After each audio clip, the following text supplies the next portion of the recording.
Protect your imports. Understanding customs bond amounts for different goods.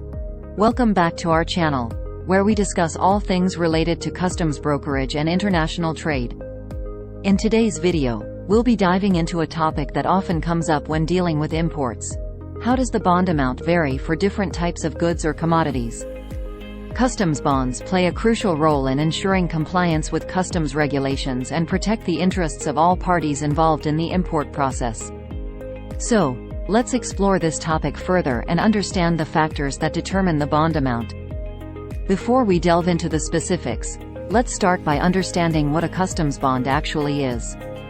In simple terms, a customs bond is a financial guarantee that importers provide to U.S. Customs and Border Protection (CBP) to ensure that they will fulfill their legal obligations and pay any duties, taxes, or fines that may be levied on their imported goods. Now, let's move on to how the bond amount is determined for different types of goods or commodities.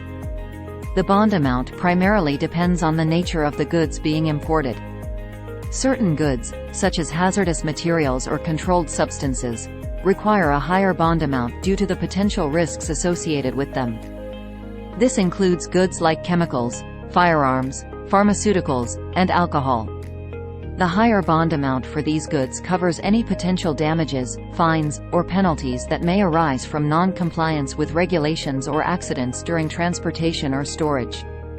Another factor that influences the bond amount is the value of the goods being imported. Generally, the higher the value of the goods, the higher the bond amount required. This is because customs duties and taxes are based on the value of the goods, and the bond needs to account for these potential financial obligations. The volume of imports and the frequency of shipments also play a role in determining the bond amount. Importers who bring in a large volume of goods or have frequent shipments are likely to require a higher bond amount.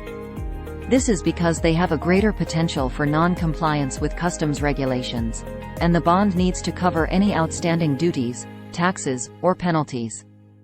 The importer's compliance history is another crucial factor. If an importer has a history of non-compliance or has been subject to penalties in the past, they may be required to obtain a higher bond amount to mitigate the risk of future violations. Customs authorities take into consideration the importer's track record when assessing the bond amount needed. Lastly, the type of bond chosen by the importer also affects the bond amount. There are different types of customs bonds available, including single-entry bonds, continuous bonds, and drawback bonds. The bond amount will vary based on the type selected. Continuous bonds, which cover multiple shipments within a specified period, usually have a higher bond amount than single-entry bonds, which only cover a single shipment.